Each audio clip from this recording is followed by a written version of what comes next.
നമസ്കാരം. യുദ്ധങ്ങൾ ചിലപ്പോൾ അതിർത്തികളിൽ മാത്രം നടക്കുന്നില്ല. അവ നേതാക്കളുടെ മനസ്സുകളിലും സഖ്യങ്ങളുടെ ഇടനാഴികളിലും അധികാരത്തിന്റെ അദൃശ്യ മുറികളിലും പൊട്ടിപ്പുറപ്പെടാറുണ്ട്. ഒരു കാലത്ത് ഇരുമ്പ് പോലെ ഉറച്ചതാണെന്ന് ലോകം കരുതിയിരുന്ന അമേരിക്ക ഇസ്രയേൽ ബന്ധത്തിന്റെ അടിത്തറയിൽ പോലും ഇന്ന് ചെറിയ വിള്ളലുകൾ പ്രത്യക്ഷപ്പെട്ടുവെന്ന സൂചനകളാണ് പശ്ചിമേഷ്യയിൽ നിന്ന് ഉയരുന്നത്. മരുഭൂമിയിലെ പൊടിക്കാറ്റുകൾക്കപ്പുറം വാഷിംഗ്ടണിനും ടെലവീവിനും ഇടയിൽ രാഷ്ട്രീയ തന്ത്രങ്ങളുടെ ഒരു നിശബ്ദ യുദ്ധം അരങ്ങേറുകയാണോ എന്ന ചോദ്യമാണ് ലോക നയതന്ത്ര വൃത്തങ്ങളെ അലട്ടുന്നത്.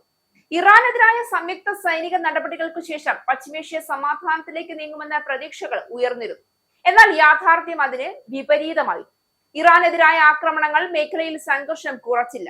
മറിച്ച് ലെബനൻ, ഹോർമൂസ് കടലിടുക്ക്, ഗൾഫ് മേഖല എന്നിവിടങ്ങളിലേക്ക് പ്രതിസന്ധിയെ വ്യാപിപ്പിച്ചു. ആയിരക്കണക്കിന് മനുഷ്യരുടെ ജീവൻ നഷ്ടപ്പെടുകയും ലക്ഷക്കണക്കിന് ആളുകൾ പലായനം ചെയ്യുകയും ചെയ്ത സാഹചര്യത്തിൽ ലോകം യുദ്ധത്തിന്റെ മാനുഷിക ദുരന്തം നേരിട്ട് അനുഭവിച്ചു. ഇതിനിടെയാണ് ലെബനനിലെ സൈനിക നടപടികളെ ചൊല്ലി അമേരിക്കൻ പ്രസിഡന്റ് ഡൊണാൾഡ് ട്രംപും ഇസ്രായേൽ പ്രധാനമന്ത്രി ബെഞ്ചമിൻ നെതന്യാഹുവും തമ്മിൽ അസാധാരണമായ ഭിന്നതകൾ പുറത്തുവരുന്നത്.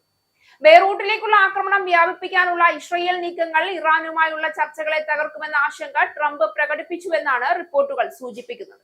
ചില റിപ്പോർട്ടുകൾ പ്രകാരം ട്രംപ് നേരിട്ട് ഇടപെട്ടതിനെ തുടർന്നാണ് ഇസ്രായേൽ ചില നടപടികൾ പുനഃപരിശോധിച്ചത്. ലെബനനിലെ സൈനിക നടപടികളുടെ പേരിൽ US president Donald Trump Israel പ്രധാനമന്ത്രി ബെഞ്ചമിൻ നെതന്യാഹുവിനോട് രോക്ഷാകുലനായി എന്നും റിപ്പോർട്ടുകളുണ്ട്. ബെയ്റൂട്ടിൽ ഇസ്രായേൽ സൈനിക നീക്കം നടത്തുന്നത് വെടിനിർത്തൽ ലംഘനമാണ് എന്ന് ചൂണ്ടിക്കാട്ടി ഇറാൻ US-ഉമായുള്ള ചർച്ചകളിൽ നിന്ന് പിൻവാങ്ങുമെന്ന് ഭീഷണി മുഴക്കിയതിന് പിന്നാലെയാണ് ഈ സംഭവ വികാസം ഉണ്ടായത്. തിങ്കളാഴ്ച നെതന്യാഹുവിനെ ഫോണിൽ വിളിച്ച് ട്രംപ് രൂക്ഷമായ ഭാഷയിൽ സംസാരിച്ചതായി US ഉദ്യോഗസ്ഥരെ ഉദ്ധരിച്ച് ആക്സിയോസ് ആണ് ആദ്യം റിപ്പോർട്ട് ചെയ്തത്. ബുദ്ധിശൂന്യനെന്നും നന്ദി കെട്ടവനെന്നും നെതന്യാഹുവിനെ ട്രംപ് കുറ്റപ്പെടുത്തിയെന്നാണ് റിപ്പോർട്ട്. ബെയ്റൂട്ടിലെ ഇസ്രായേൽ സൈനിക നടപടി ട്രംപ് തടയുകയും ചെയ്തു. നെതന്യാഹുവിനെ ഫോണിൽ വിളിച്ച് സംസാരിച്ചതായും സൈനിക നടപടി തടഞ്ഞതായും ട്രംപ് ട്രൂത്ത് സോഷ്യലിലൂടെ സ്ഥിരീകരിക്കുകയും ചെയ്തു. ലെബനൻ തലസ്ഥാനത്ത് ബോംബിടാനുള്ള നീക്കം ഇസ്രായേലിനെ കൂടുതൽ ഒറ്റപ്പെടുത്തുമെന്ന് ട്രംപ് നെതന്യാഹുവിന് മുന്നറിയിപ്പ് നൽകിയതായി US മാധ്യമങ്ങളും റിപ്പോർട്ട് ചെയ്തു. നിങ്ങൾ ഭ്രാന്തനാണ്, ഞാൻ ഇല്ലായിരുന്നുവെങ്കിൽ നിങ്ങൾ ജയിലിലായേനെ, ഞാൻ നിങ്ങളെ രക്ഷിച്ചു, ഇപ്പോൾ എല്ലാവർക്കും നിങ്ങളെ വെറുപ്പാണ്, ഇതിന്റെ പേരിൽ എല്ലാവരും ഇസ്രായേലിനെയും വെറുക്കുമെന്നും ട്രംപ് പറഞ്ഞതായി ഒരു US ഉദ്യോഗസ്ഥനെ ഉദ്ധരിച്ച് അവർ റിപ്പോർട്ട് ചെയ്തിരുന്നു. US-ന്റെ അറിവോടെയാണ് ഇസ്രായേൽ ലെബനനിൽ ആക്രമണം നടത്തുന്നതെങ്കിലും അത് പരിധി വിട്ടതായും സാധാരണക്കാർ ആക്രമണത്തിൽ കൊല്ലപ്പെട്ടതും ട്രംപിനെ ചൊടിപ്പിച്ചതായും ഉദ്യോഗസ്ഥർ തന്നെ പറയുന്നുണ്ട്. നേരത്തെയും ട്രംപും നെതന്യാഹുവും തമ്മിൽ രൂക്ഷമായ സംഭാഷണങ്ങൾ നടന്നിട്ടുണ്ട്. എങ്കിലും ഇറാൻ ഉൾപ്പെടെയുള്ള വിഷയങ്ങളിൽ അവർ അടുത്ത ബന്ധം നിലനിർത്തിയിരുന്നു. ട്രംപ് അധികാരത്തിൽ തിരിച്ചെത്തിയ ശേഷം നെതന്യാഹുവുമായുള്ള ഏറ്റവും മോശം സംഭാഷണങ്ങളിൽ ഒന്നായിരുന്നു ഇതെന്നും ഒരു ഉദ്യോഗസ്ഥർ തന്നെ പറഞ്ഞു. ലെബനനിൽ ഇസ്രായേൽ നടത്തുന്ന സൈനിക നടപടികളിൽ പ്രതിഷേധിച്ച് US-ഉമായുള്ള സമാധാന ചർച്ചകൾ ഇറാൻ നിർത്തിവെച്ചതായി ഇറാനിയൻ വാർത്താ ഏജൻസിയായ തസ്നീം കഴിഞ്ഞ ദിവസം റിപ്പോർട്ട് ചെയ്തിരുന്നു.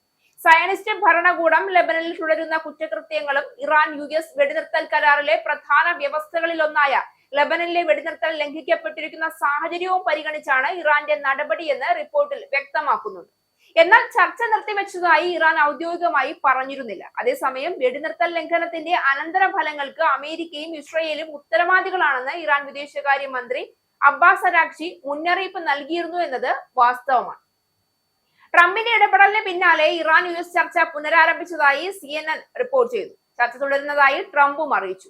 ഇത് വെറും രണ്ട് നേതാക്കളുടെ വ്യക്തിപരമായ അഭിപ്രായ വ്യത്യാസത്തിന്റെ വാർത്തകളല്ല, യുദ്ധത്തെ എങ്ങനെ മുന്നോട്ട് കൊണ്ടുപോകണം എന്നതിനെ കുറിച്ചുള്ള അടിസ്ഥാനപരമായ ഭിന്നതയുടെ സൂചന കൂടിയാണ്. നെതന്യാഹുവിന്റെ സമീപനം കൂടുതൽ സൈനിക സമ്മർദ്ദത്തിലൂടെ എതിരാളികളെ ദുർബലപ്പെടുത്തുക എന്നതാണെങ്കിൽ ട്രംപ് ചില ഘട്ടങ്ങളിൽ സൈനിക നേട്ടങ്ങളെ രാഷ്ട്രീയ ധാരണകളാക്കി മാറ്റാൻ ശ്രമിക്കുന്നതായി കാണുന്നുണ്ട്. രാഷ്ട്രീയ ഗൂഢാലോചനകളുടെയും കണക്കുകൂട്ടലുകളുടെയും ഈ സങ്കീർണ കളിയിൽ ഒരു കാര്യം മാത്രം വ്യക്തമാണ്: പശ്ചിമേഷ്യയിലെ യുദ്ധം ഇനി വെറും മിസൈലുകളുടെയും ടാങ്കറുകളുടെയും പോരാട്ടമല്ല, അത് അധികാരത്തിന്റെ ഭാവി തന്നെ നിർണ്ണയിക്കുന്ന ഒരു ശക്തി പരീക്ഷണമാണ്. ട്രംപും നെതന്യാഹുവും തമ്മിലുള്ള ഈ ഉലച്ചിൽ താൽക്കാലികമാണോ അതോ പതിറ്റാണ്ടുകളായി നിലനിന്ന സഖ്യത്തിന്റെ ദിശ മാറ്റുന്ന ഒരു ചരിത്ര വഴിത്തിരിവാണോ എന്നത് വരും ദിവസങ്ങൾ തെളിയിക്കും.